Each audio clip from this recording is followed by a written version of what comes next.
galcha. Okay, bona dubat. Bona bali. Dubat bro. Akmali sirta bona bali bona dubat.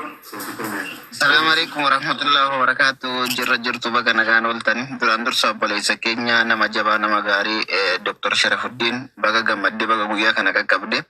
Guyyaa kana qaqqabuun kan keemmoo ni turkiin dachee keessira sigar gaaran ture ni turkii si qaqqabaa jira ni turkii kun sirree isaa qoy.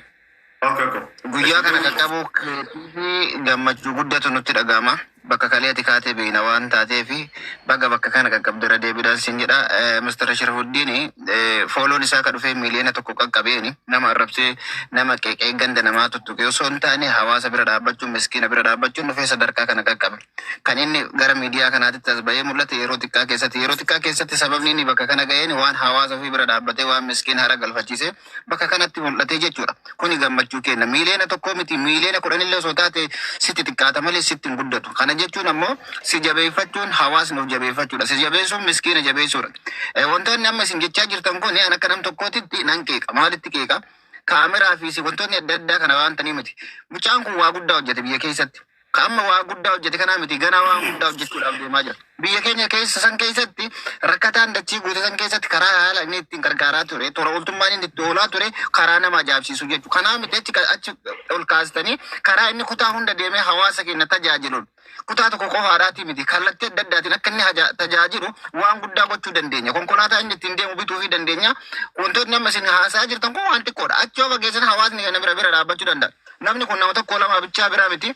Cufa biyya keenya keessatti beekamtii guddaa qaba. Namni hawaasni isa jaalata. Namni miliyoona tokko keessa qeequudhaaf miti ka fooloo isa godhe waan isa jaalatu hojiin isaa waan itti tole waan ittiin boonuudhaaf fooloo godhe jechuudha. Hundi keenya bira dhaabbanna. Wanti amma isin jettan kun ana akka kootitti natti xiqqaata. Hojiin isaa guddoodha. Wanti amma isin dubbattan harmee mimmaaniin lamaa sadii irraa haqeen qaqqabu. Kanaaf waan isin jettanis si cinaa jirra. Obboleessa keenya ammallee sitti xiqqaata si wajjin jirraa jabaadhu. Onnee keenya keessa jirta. Ganaa fuuldurri kan kee ifaadha. Jabaadhu waan jettanii wal cinaa jirra isin jechuu barbaada ulfaadha.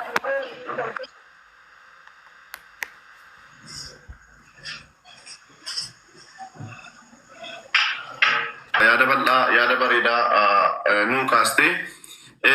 Ilaa wanni isin beekuu qabdan. Ani Sharafuddin nan jaalladha. Miskiina wallaahi billaahi halkan nuna dhukkubenne. Itti dawwaleen naa dhufa bokkaa keessa. Qoricha naa fidamu barbaade. Maal jedha beektaa Oromoon? Kunceen war gargaartee arba'ii jedhan. Ibiddi immoo abbaarra bu'e gubaa. Waan na rakkise danuun beekan yeroo deeggarsa nama deeggar. Sinii galee? Inshaallah gara fuulduraatti nan hojjedha. Wallaahi yeroon qaburraa. Isinii waa gaafachuun sheemiin na qabe. Anumati mataa kootiin amma na sosocho'u hojii garaagaraa keessan jira ammaanii qonnas nan qotaa waan tokko hojjetaan jira alhamdulillahi rabbil aalamiini. Amma jalqaba ofii koorraan jalqabu barbaada mubaarak irraan jalqabu barbaada abbaan tamaamis hundumti keenya istiidiyoo mucaa kanaa gadi dhaabuu qabna.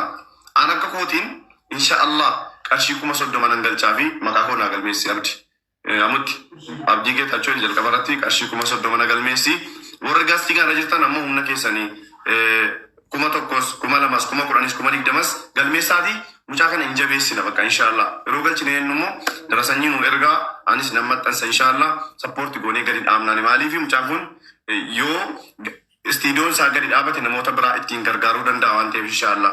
So akkasii ofirraa eegalaa isin jechuu barbaadetanii abbaan dabareetti dhufa toofiqatis dubbadhu. Biiroo isaatiif manora isaatiif ammoo Arabiyaan Majlis galmeessi ammoo Arabiyaan Majlis mana isaatii fi Arabiyaan Majlisii meeqa akka baasu hin beeku tilmaamaan meeqa baasa. Qarshii 130 ol baasa kanamutti maasha Allah hanga 130tti Arabiyaan Majlisii mana isaatiif nan galcha dheeraa muttiini. Eekyula nuti hiriyoonni yoo akkanatti jabaanne obboleessa keenya kanaaf waan kana caalullee gochuu fi dandeenya jechuudha. Kanaafuu warri gastiira jirtanu miutii irraa kaafadhaa fi dubbadhaa warri isinii mijatu. Yoo isinii mijanne immoo isiniin gadi buusnee namoota biraa ol baafanna inshaallah. Warri gastiirraa eenyu hundumti keessan nama kaafachuu danda'u. Oo kaafachuu hin dandeenye nama kan gara gastiitti nuuf iddoo. Akmal. Okay, nama ammaa galateeffachuun barbaada.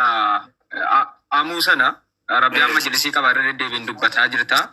Ani immoo akka faamilii ofii waan gootuun jedhee ofii nan godha jechuun qalal goonee irra hin darbinu jechuu barbaadeetan.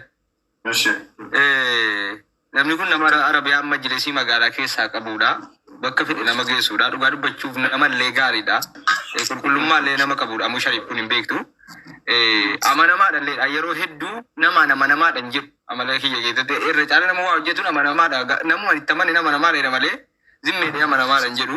Ammoo Shariif kanas hojii hojjeta waan ta'eef oolmaan inni maasarii olee majlisa kana baaf wayi nama Arabiyaa majlisii mana isaa keessa nan galche gaafa jedhu qalal goonee irra hin darbinu kana afaan abdiitti qabadhe jechuu barbaadeeti. Galatatu malaa fi namni kun immoo isin immoo namni Arabiyaa majlisii barbaaddan namni Arabiyaa majlisii barbaaddan itti dubbatattanii mana keessan itti ergattanii konkolaataa qabaa konkolaataa of danda'eedhuma jira waan ta'eef jimma keessaa bahillee bakkoota garaagaraa keessaa karaa dubbaa boor beddillee gara mattuu kana hin deddeema jechuudha nan argaa. Anaan waa tokko naan goone hojuma isaa argeen jedhaa jira garuu sanni isaa godhe gammachuun qaba waan ta'eef nama kana irraa jajadhaa jajjabeessaa waan jajjabeessan nama fakkeenyaaf nama gaafa jajjabeessitu aamilee ta'a namni sun waan hojii ta'a waan hojii hojjetuuf hojii isaa irratti jajjabeessuun gaariidhaan jedha. Kanumaan jedha gaanis immoo kaameerichaan bitan waa biraa dadhabee. Kaashiidhaan meeqa sappoortu nu godha mala an amuttiin biriidhaan kan inni jedhama fakkeenyaaf birii 130 ali ani immoo isa biratti 30 jechuun andi hiitee yisammachi dhagaa jirti yoo ta'e maqaashii bakka Dubaay namti galmeessi abdii nambii qaanaanii qarshii 50,000 Allahu akbar qarshii 50,000 mubii du'aa argibbatu Neenye doa inu kadas. Okay, message nu kakabera. Yargera bicha so. Kashi kuma shantama amma nu barraa'e ka'e maqaafoon min jedhanii keessaa nu erganii qarshii 50,000 galatoom ulfaadhu jenneerra obboleettii keenyaani.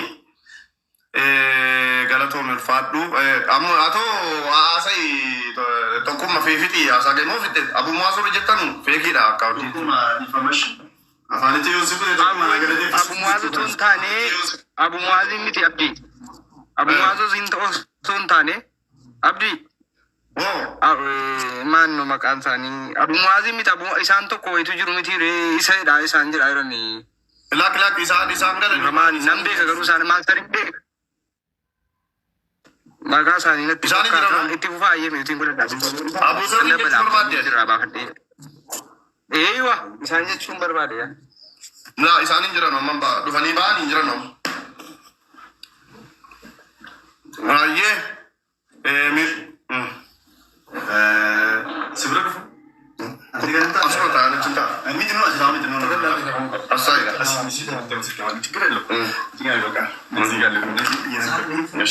Sorry. Eshi. Gennis. Okay. Yoneso. Nilaso galmeessi abdiinis balleessi amuun galmeessi. Okay. Namni tokko mucaasila naan galateeffatu. Thank you. Kaadhiin magalee miti? Kashii galee. Natti agarsiistaan barreeffamicha. Ammaa miti. Sislaati. Sislaan gidduu gashii dhimmoo si agarsiisu. Jechuun darasanii cinaa natti agarsiistee ture. Izi laayinaa ta'e. Okay. Mutoo ishee barre. Qarshii obboleettiin kee tokko du'aayii barbaanna nama du'aayii nu kadhatu. Wallahi sila faxarree kaanee mana koo dhagnee ituu teenyu hin bilbiltee fi wallahi oksijiinii kaattee turte wallahi billahi ramadaanan soomaa jiraanii itti bilbiltee qarshii 100 sii galchee reettee darasanii argiteef wallahi mana yaalaa keessa ciiste jechuudha.